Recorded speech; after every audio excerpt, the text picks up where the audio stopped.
السلام عليكم ورحمة الله وبركاته.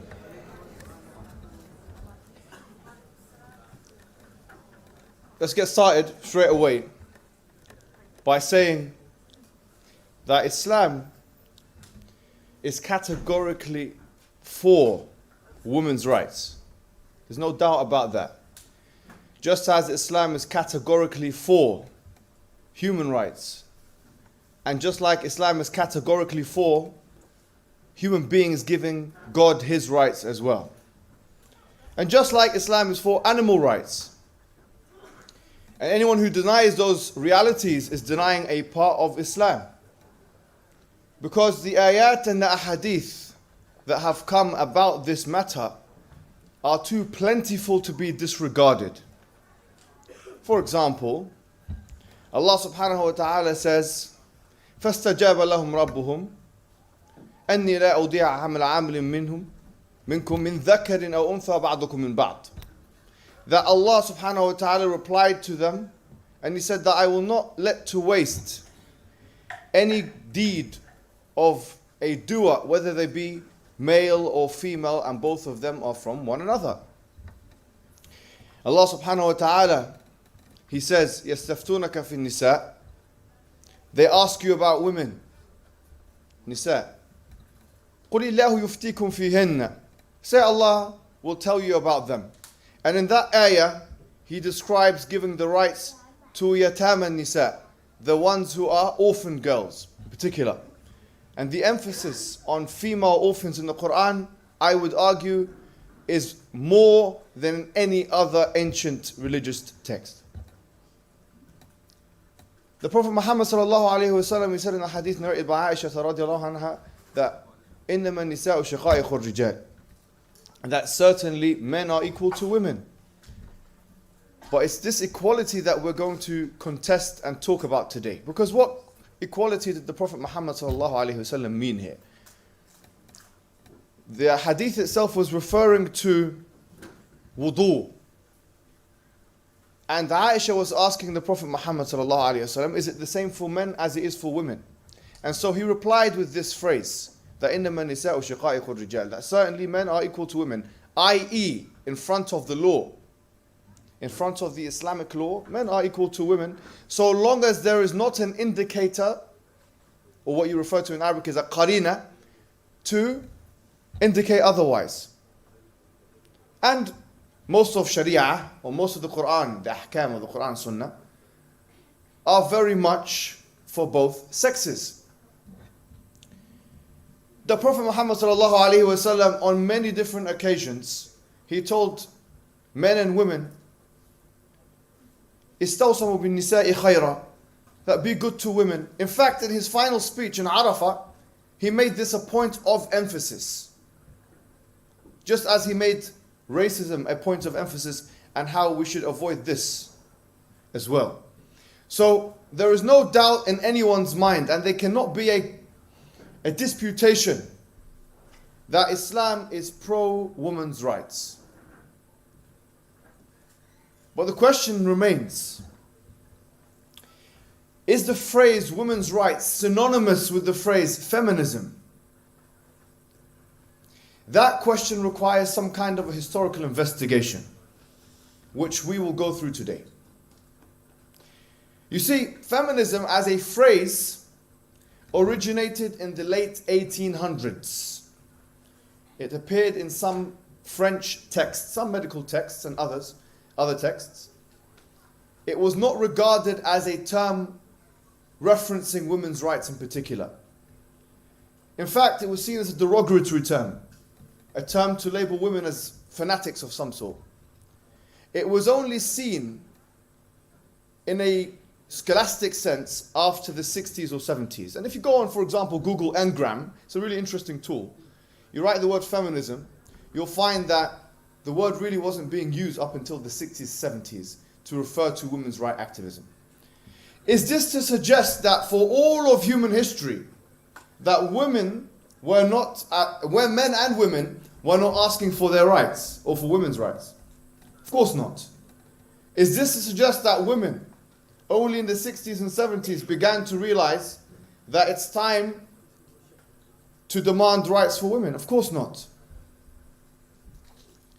So the point is this, is that feminism now is a political philosophy. It is a political philosophy. If you go into a university, they have gender studies. They have political philosophy courses. It's an ideology. It has its own scholastic tradition. And when someone says, I am a feminist, they are associating themselves with that scholastic tradition, with that framework. So someone can be an advocate of women's rights without being a feminist. And that is the majority opinion in, for example, America or other places where surveys are done, and women decide to not identify themselves with feminism. Now, if you look, for example, in Britain, where the movement, the Western movement, you could say, I'm not going to say it started in Britain, because there was parallel movements in Canada, in the United States of America, in France, and in Britain. But looking at Britain just for an example here, because it was the colonial mother of the world, if you like. For example, in the 1640s, 1650s, there kind of emerged this criticism of the fact that women were not being educated. For example, Belthua Matkin, a woman, she famously said, if you let women be fools, you will let them be slaves. Which is a very interesting point. In 1792, I think it was, Mary Wollstonecraft came out. She wrote a book called The Vindication of Subjugation of Women. Very, very famous book. It's seen as probably one of the most impressive books that started what is referred to sometimes as first wave feminism. After her, and during her time, after and around the French Revolution, many people came out, and the main demand was as follows. This was the main premise of feminism at that particular time. The main demand was that women, just like men, have mental faculties, they have intellect, they have rationality, and therefore their intellect and rationality should be nourished through the system of education. And this was the main argument of Mary Wollstonecraft. She said that we should be educated just like men. Why not? We are accountable, are we not? We're intelligent, are we not? We have intellect, do we not have that? So the argument was a very clear argument, a very simple argument, and that's why it was a very true argument. And not many people in history really would go against the premise of those arguments. Or I should say, not many people today, even. Because in the Dark Ages in Europe, you had serious problems when it related, for example, to women's education.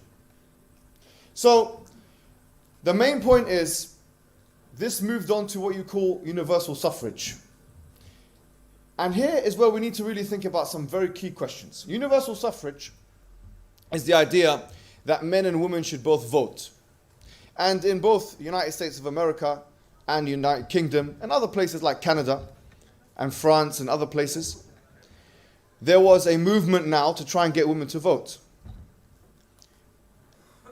Now obviously, once again, from our perspective as Muslims, we don't have any issue with this, because at the time of the Prophet Muhammad ﷺ, when they were doing bay'ah, it was men and women doing bay'ah. We don't have an issue with this. We don't have an issue with it. Fundamentally, like, why should women not have a vote? This is not an issue for us. So once again here, there is no line of demarcation. We have not parted ways yet with the feminists, with the so-called feminists, because at this point in time, by the way, they didn't call themselves feminists. Those individuals didn't call themselves feminists.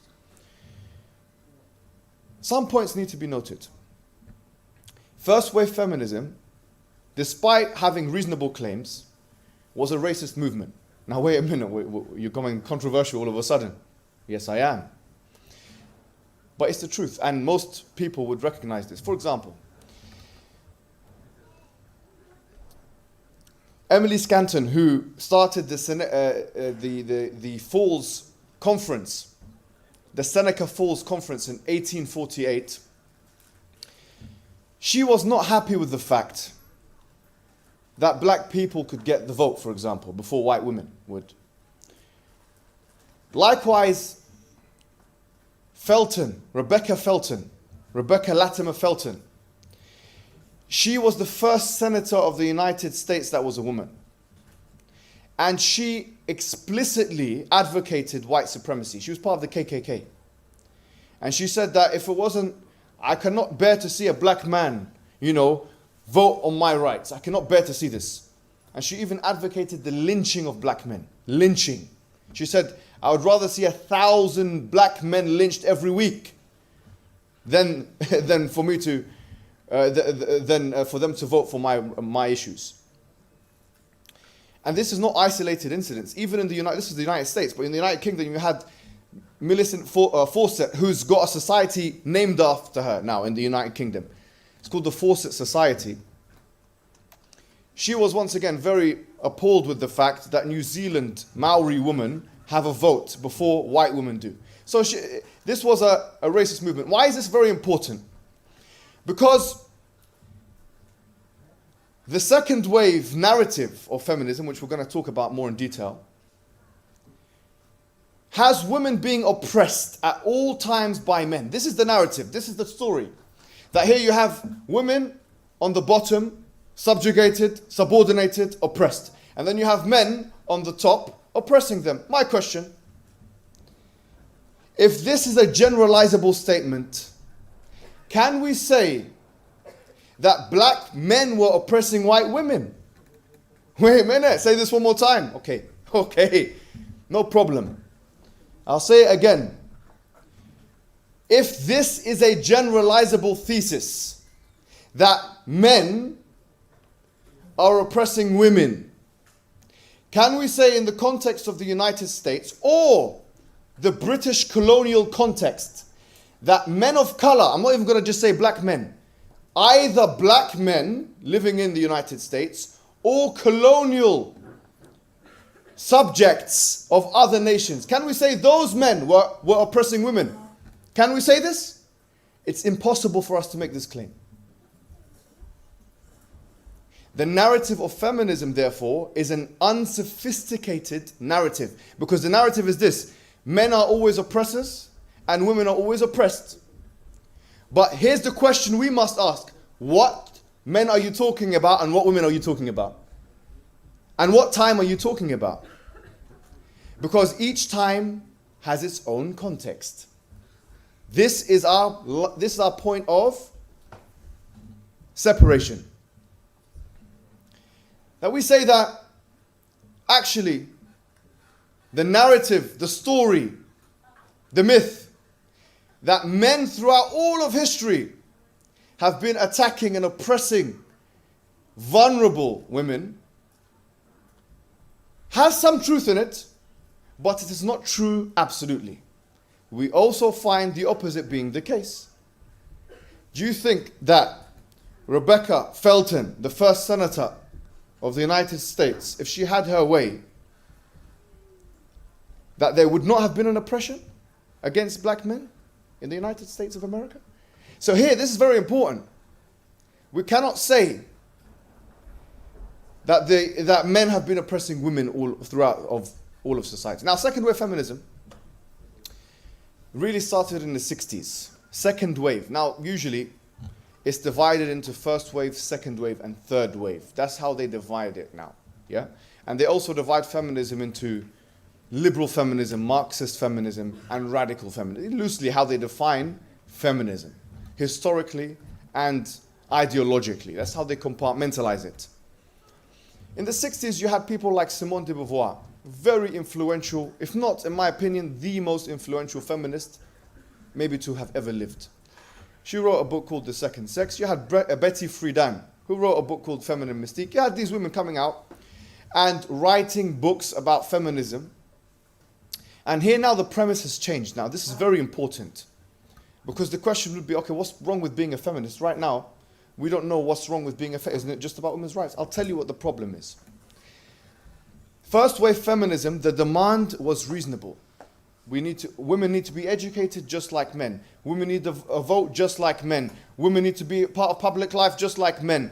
All of these were very reasonable demands which were premised on a very reasonable, intelligible, coherent premise, which is that, look, Men are accountable, women are accountable.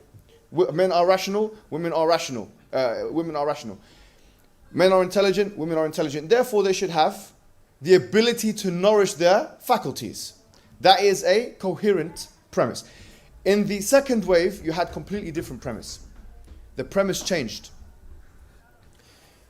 You had a theory now which was saying that men and women, yes, they are different. This is what Simone de Beauvoir said in her book. She mentions it in her book, The Second Sex. She has a whole chapter called Biology. And she says, yes, she even says women are much more emotional than men. They cry, this, that, they're weaker, men will beat a woman in a fight. She said this, and she's the most influential feminist of all time, the mother of feminism. And she says, yes, men are stronger and women are weaker and these things. We know this. We're not ignorant. She says, we know this. By the way, if I had said this, it would probably seem misogynistic. Imagine if I was working in somewhere in Norway and say, look, women are more emotional than men. I say this, it's problematic. But if Simone de Beauvoir says it, no problem. Anyways, the truth can only be said by some people in certain corners. Anyways, so here she says, we know the differences between men and women. There are physiological differences. There are psychological differences. There are biological differences. We know. She says, despite this is the point of second wave feminism, where the premise starts to crumble underneath. She says, we know this, but despite the differences, we should be treated the same. That is the premise. Because gender is socially constructed, she famously says that a woman is not you're not born a woman, you're made into one. So gender is socially constructed, therefore we're equal. We should be treated equally, even though in terms of sex we are different. First question, can you prove this? Why? Because here you're saying ought to and should. These are moral judgments. The assumption here is that different things should be treated the same way. My question is, how can you prove this? Is there a mechanism of proving this philosophically? And she provides absolutely no mechanism whatsoever. There is no mechanism. Now it becomes even more ridiculous. Because, and by the way, many people would agree with me, even as feminists, on this point. Third wave feminism, for example, a woman called Montique Wittig, who wrote a book in 1996, and also Judith Butler. I think she's still alive now. These women now are saying that sex itself is socially constructed. Wait a minute, please. Why did you have to go there? Why did you have to say such silly things? What do you mean sex is socially constructed? They use postmodernism, post-structuralism, and these things, and they say sex. You know, when I say sex, we're talking about when a baby is born, they're born with certain genitalia. A man is born with a penis. A woman is born with a vagina. Yes? We can see. No. This is a social construction. Okay, my question to you. How do you know, I would say to her, how do you know what you're saying is not a social construction? How can you prove what you're saying is not socially constructed? This is what I would ask her. To what extent now is, because now there's a tension between science and feminism. You're denying biological realities so you can make a point, a metaphysical point which cannot be proven. Why did they have to say this? This is a question, very important question. Why did they have to go down this route and say that sex is socially constructed, or that it doesn't matter? Sex does not determine gender in any way, shape or form. Why did you have to go down that line of reasoning? To fill the gap that Simone de Beauvoir left. Which is what? She had no mechanism of proving that differences should not be treated in different ways. In other words, Simone de Beauvoir said, yes, we have biological differences, but we should be treated the same. But she didn't tell us why or how. Now, these other feminists that came afterwards, they realized that there's a problem in that reasoning. And they said, to make it easy for us, we're just going to say, yes, that sex and gender have no connection whatsoever. Sex and gender have no connection whatsoever. Therefore, you can be whatever you want to be. And this woman, Wittig, she says lesbian women, because she was a lesbian, radical lesbian, she said that, by the way, a radical lesbian means that she believed that lesbianism was the way forward for women in order to assert themselves independently. She said that lesbian women are not women. Tayyib, what's the problem? I mean, what do we say about this? Or how do we respond to that? Now, the point is this. Fine, if they're not women, then women have not been oppressed. If they're not women, then okay, what's the whole point? The whole thesis drops. Then what are they then? Not men? They're not women? They're their own category. And this is where the feminists start to attack each other. Because of the incoherence of the premise of feminism. The new premise after the second wave. For example, Germaine Greer, she's Australian born, but she's now based in the UK. She wrote a book in 1970 called the Female Eunuch, which means, this means someone who has been castrated, you know? Anyways, very famous book. She came on Newsnight or one of those TV programs, and she said that transgendered people, yes, transgendered people, they are not really women. So they're all contradicting each other. One is saying biology has everything to do with it. The other one is biology has nothing to do with it. This one is saying sex is linked to gender. This one is saying no, gender is not linked to sex. They are contradicting each other because there is no basis for what is gender, what is sex. They're all contradicting each other. It's literally ramblings. This is what it is. It's become ramblings. Philosophical ramblings. And they're all contradicting each other one after the other. The question is why, as Muslims, for example, why can we not associate with this? Because of many reasons. Number one, Islam is clear in its demarcation between men and women. Men are biological, born as males, etc. Women are, and the feminist movement is not agreed upon this, and they would seem to suggest that gender is socially constructed. This is a problem. Number two, the second wave attack on motherhood. The second wave attack on motherhood. Simone de Beauvoir has a whole chapter on motherhood and on marriage. And she herself never got married and never had children. And she thought it was oppressive by virtue of the fact that you do it, that you will be oppressed. So in other words, she thinks that if a woman has a child, she's oppressing herself. And she never had a child. And it's really interesting, by the way, if you go online and you write her name, Simone de Beauvoir, you'll find that she always wears a hijab.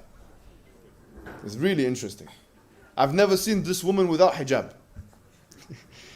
But she never had a child. She never had children. She never had children, and she never got married, and she thought the whole thing was oppressive.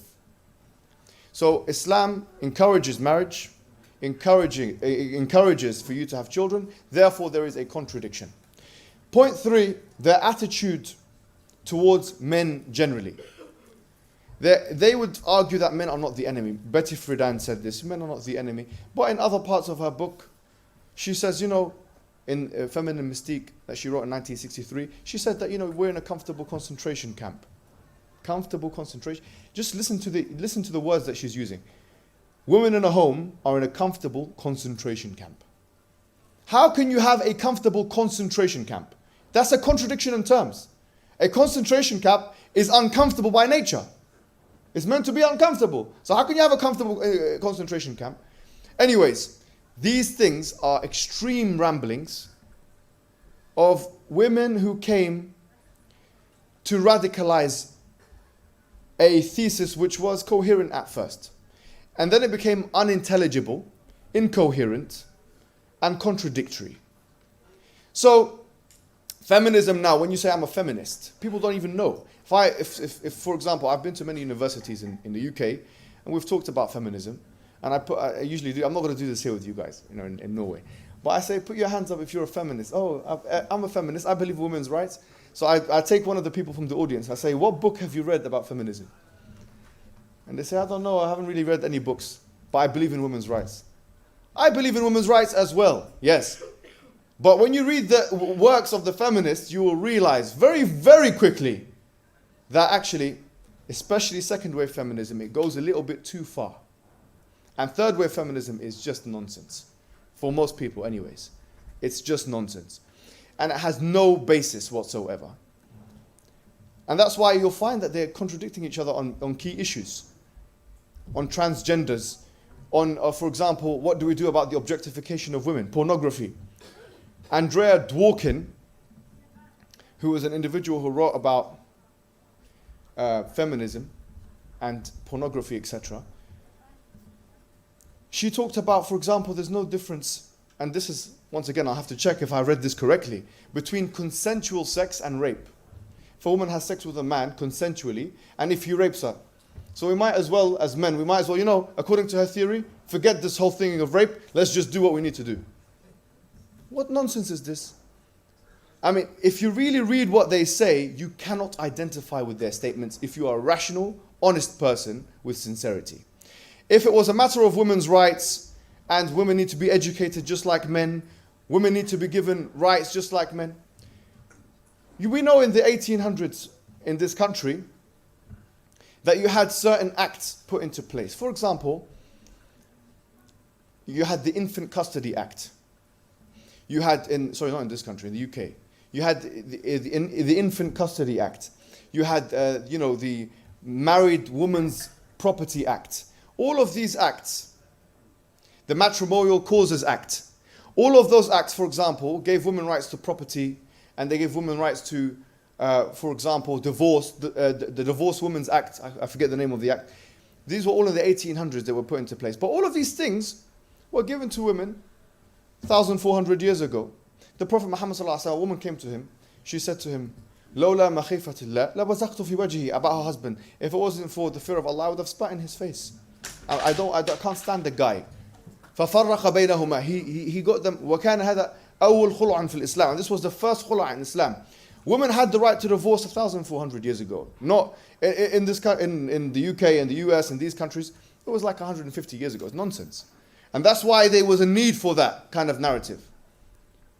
That's why there was a need for it. Women didn't have the right to own their own property. Women were being sold in the Victorian period. Did you know this?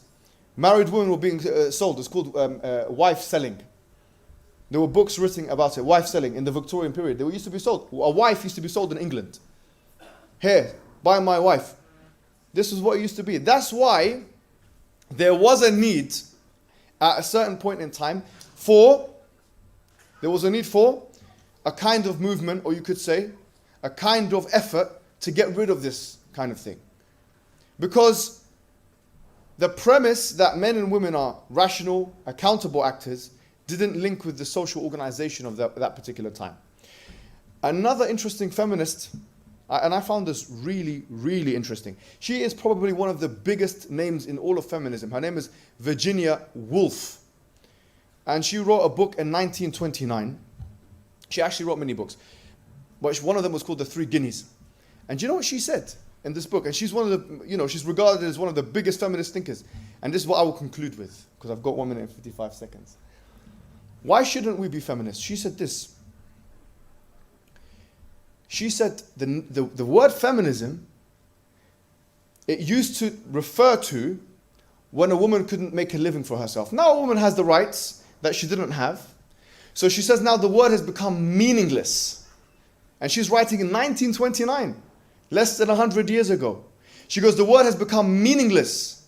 And any meaningless word is morally corrupt. She referred to the word feminism as a morally corrupt word, because it would be assumed that she thought it would create more tensions between men and women. There's no need to use this word. 1929 she's talking about this, before the second wave of feminism even started. She's saying it's a morally corrupt word. And I'll end, subhanAllah, and that's why I would say to men or women who say, why should we not identify as feminism? Because the need for using that terminology is not existent. You don't need to use it. You don't need to use it. You can say, I believe in women's rights. The Quran says, وَمَا تَتَمَنَّوْا مَنْ فَضْلَ اللَّهُ بِهِ بَعْضُكُمْ عَلَى بَعْضٍ. This is beautiful, wallahi.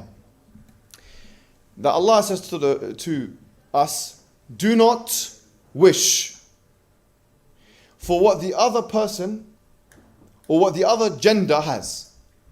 لِلرِّجَالِ نَصِيبٌ مِمَّا اكْتَسَبُوا. Men have a portion of what they have earned. وَلِلنِّسَاءِ نَصِيبٌ مِمَّا اكْتَسَبْنَ. And for women, there is a portion of what they have earned. In other words, men and women in Islam are both treated with justice. And they have a complementary relationship with one another. We should not be attempting to compete with one another with the things that either of us don't have. Some things men can do that women can't, and some things women can do that men can't. And so therefore we should live in complementing one another and like the day and the night, covering one another in that sense. And it should not be a competitive relationship, rather it should be a complementary relationship. Wassalamu alaikum wa rahmatullahi wa barakatuh.